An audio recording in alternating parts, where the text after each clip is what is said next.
She had the voice of an angel and a smile that lit up the silver screen. But behind the curtain, Judy Garland's life was falling apart.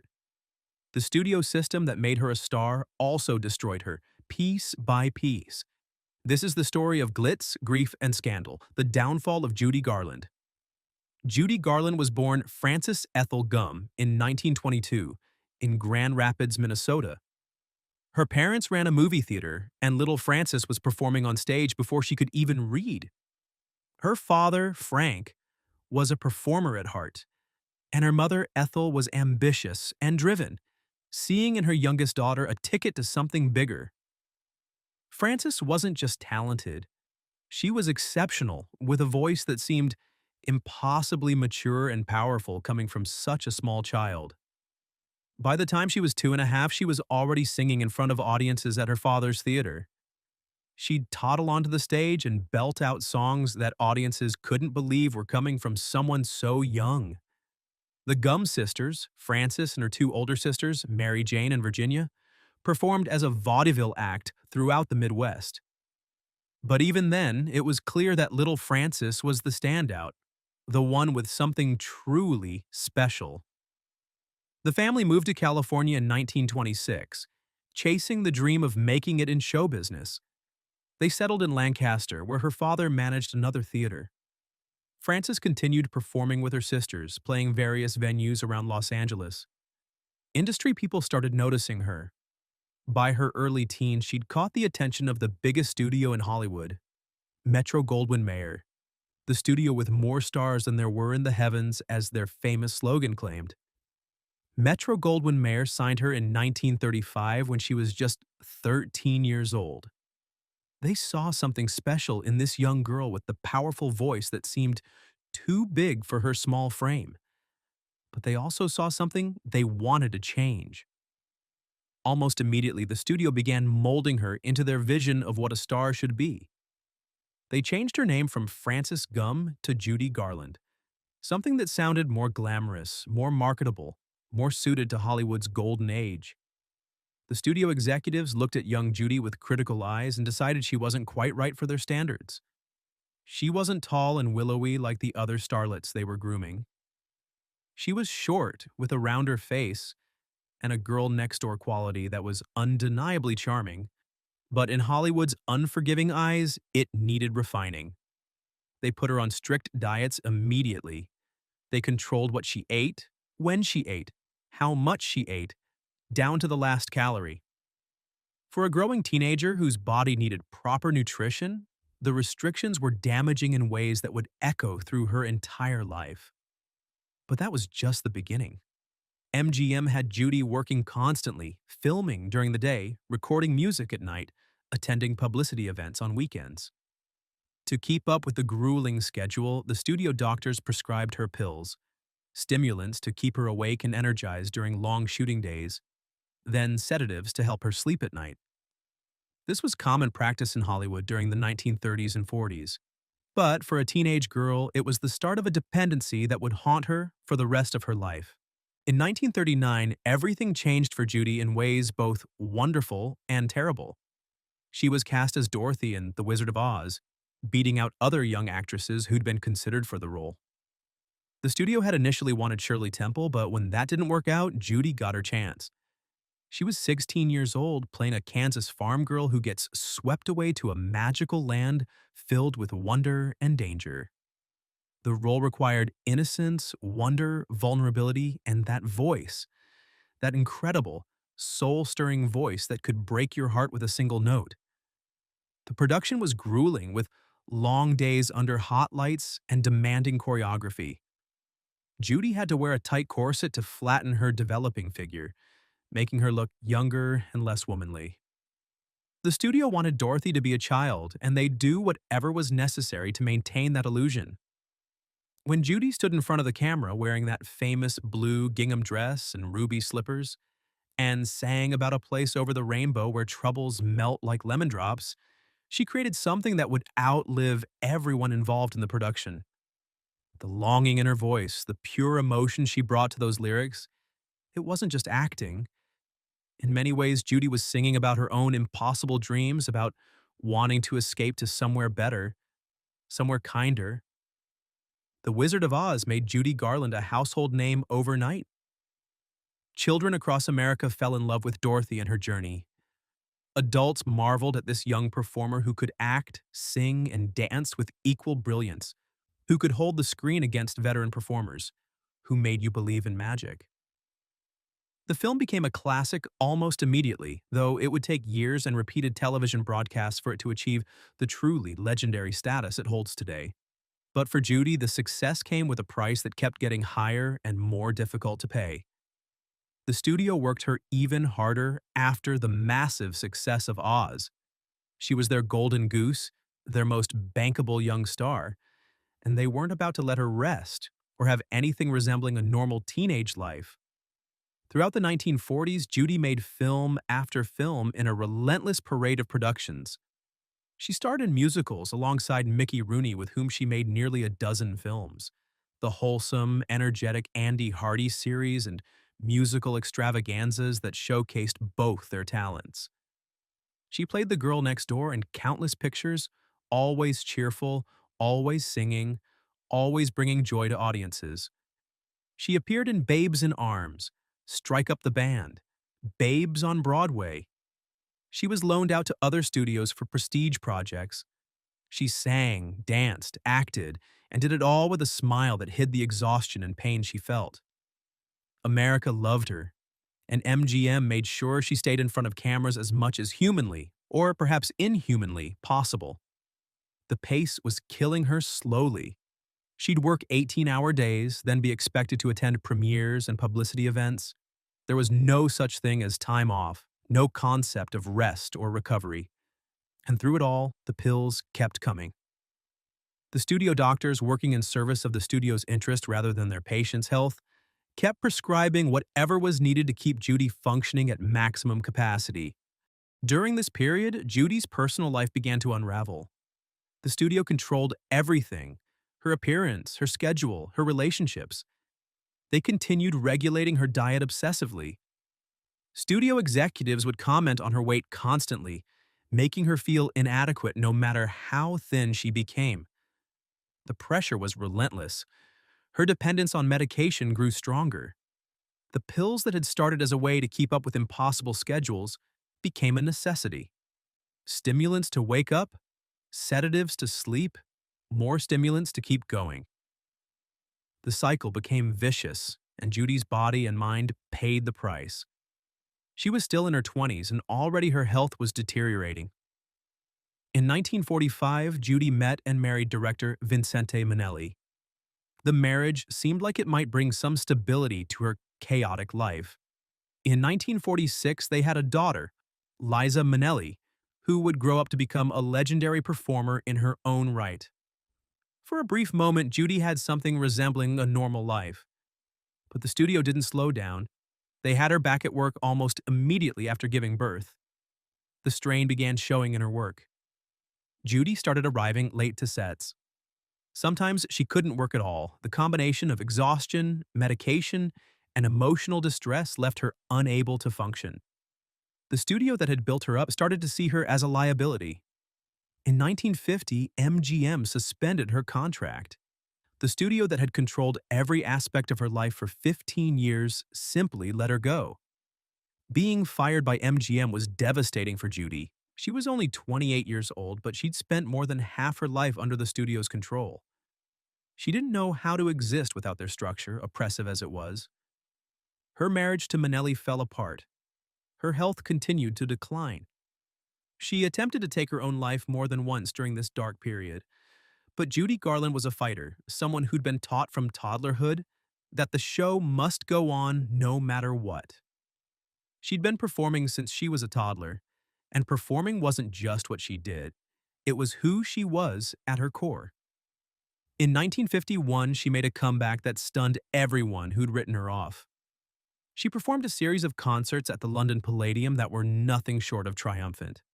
The British audience, known for being reserved, gave her standing ovations that went on for minutes. Critics who'd come expecting to witness a has-been instead raved about her performance. Judy proved she didn't need MGM or their machinery.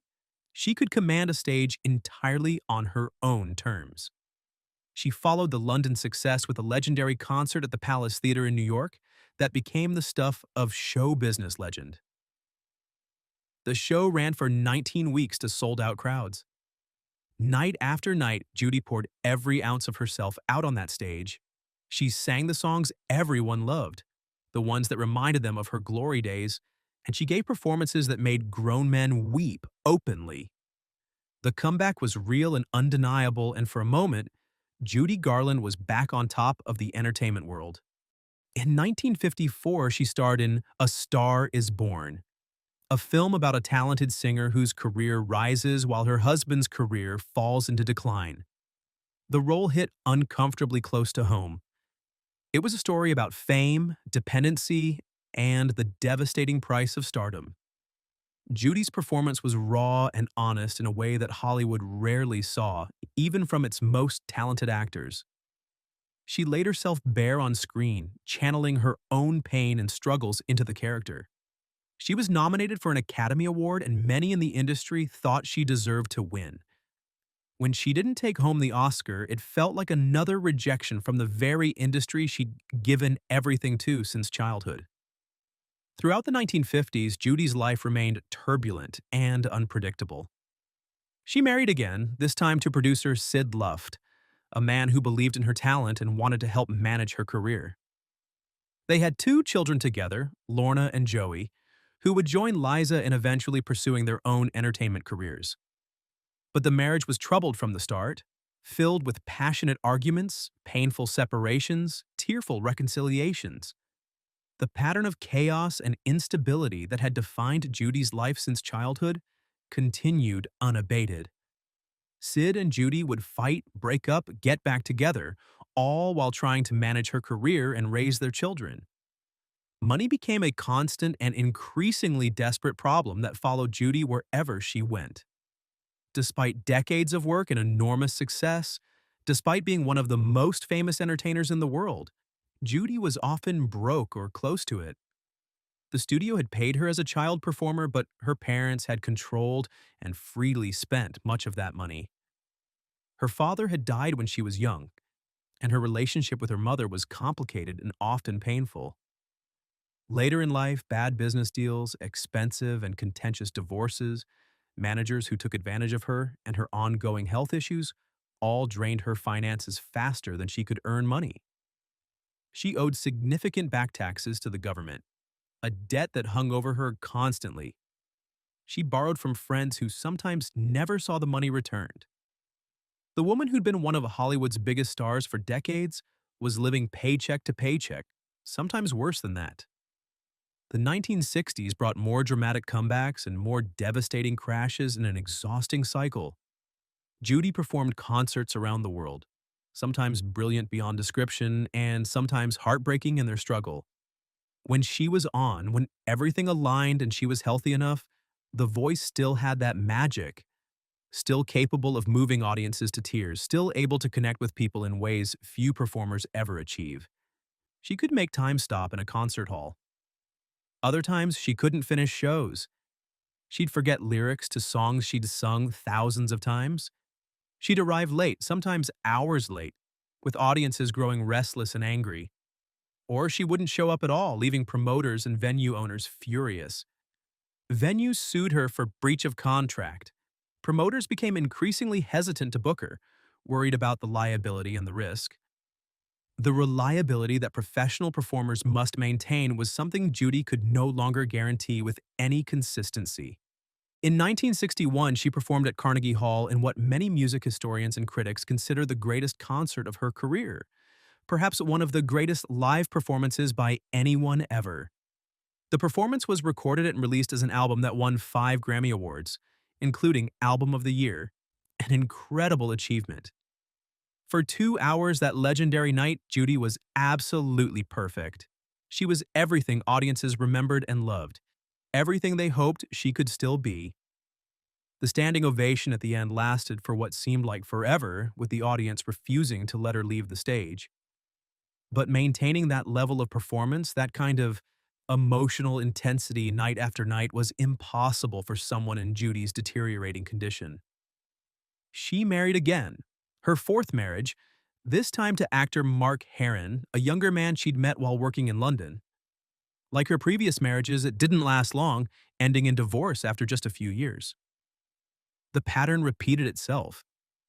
Then came marriage number 5 to nightclub manager Mickey Deans, a man 30 years her junior.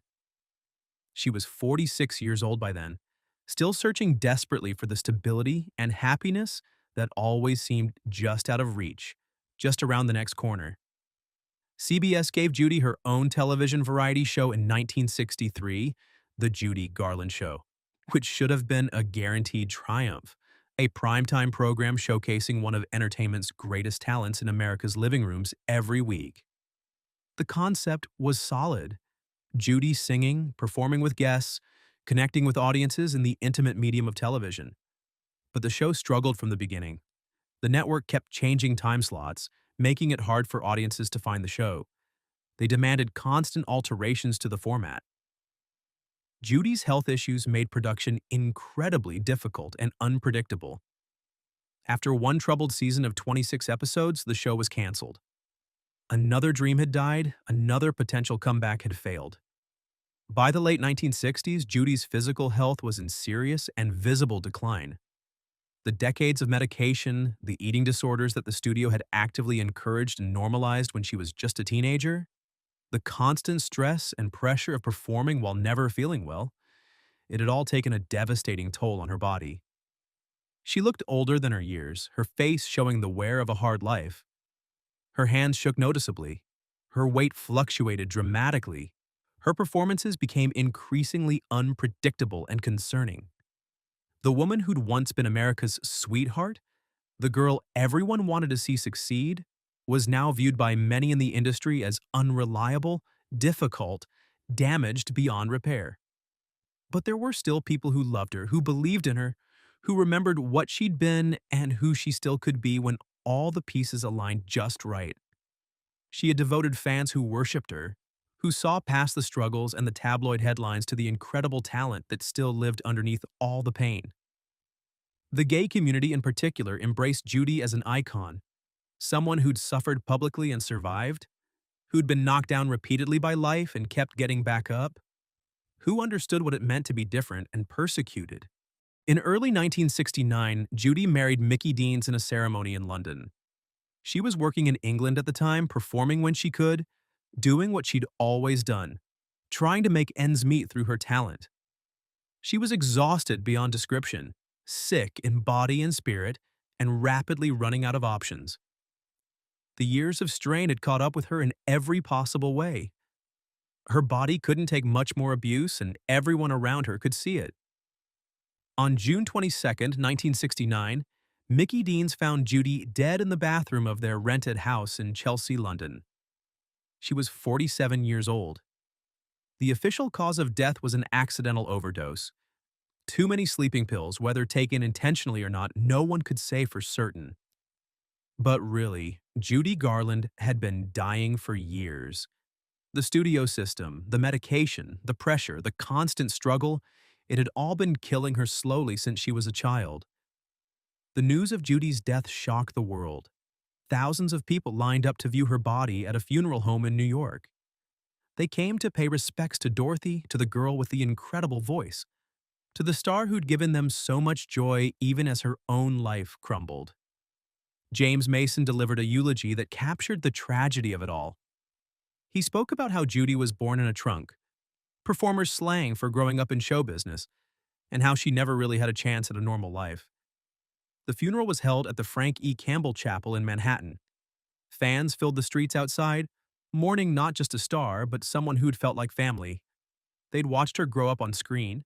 They'd loved her in The Wizard of Oz, laughed at her comedic timing, cried at her emotional performances.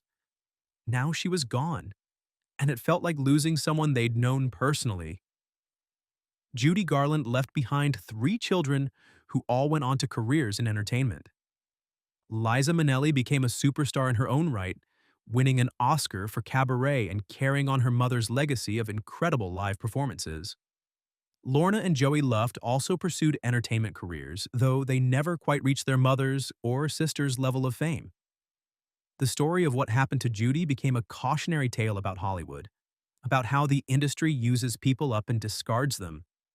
Here was someone who'd been working since she was 2 years old, who'd given audiences decades of incredible performances, who'd made studios millions of dollars, and she died broke, exhausted, and used up. MGM's treatment of Judy became a symbol of everything wrong with the old studio system. The way they controlled her diet, prescribed medication to a teenager, worked her to exhaustion, and discarded her when she couldn't maintain their impossible standards. It was mistreatment on a massive scale. The studio had treated her like a product to be manufactured and sold, not a person with needs and limits, and the results were tragic. In the years since her death, Judy's reputation has only grown. New generations discover The Wizard of Oz and fall in love with Dorothy. Her recordings continue to sell. That voice still moves listeners to tears. Over the Rainbow remains one of the most beloved songs in American culture, and Judy's version is definitive. Film historians and biographers have examined every aspect of her life, trying to understand how it all went so wrong. The documentaries and books reveal a pattern of exploitation that started when she was a child and never really stopped. Even when she wasn't under contract to MGM, even when she was trying to take control of her own life, the damage had been done. The coping mechanisms she developed, the dependence on medication, the unstable relationships, the inability to manage her finances, these were all products of a childhood spent being controlled and exploited. Judy's story also highlights the particular pressures faced by women in Hollywood. Male stars of her era certainly faced their own challenges, but the obsession with Judy's weight, her appearance, her age, that was specifically gendered. The industry told her from age 13 that she wasn't good enough as she was, that she needed to be thinner, prettier, more controlled. That message, repeated for decades, became internalized in ways that destroyed her sense of self-worth. There's also the matter of the medication. MGM's studio doctors prescribed stimulants and sedatives to a teenage girl as casually as they might prescribe aspirin. They created her dependency, then blamed her when she couldn't function without the pills. This wasn't unique to Judy. Many performers of that era had similar experiences, but the extent and duration of her dependency was particularly severe.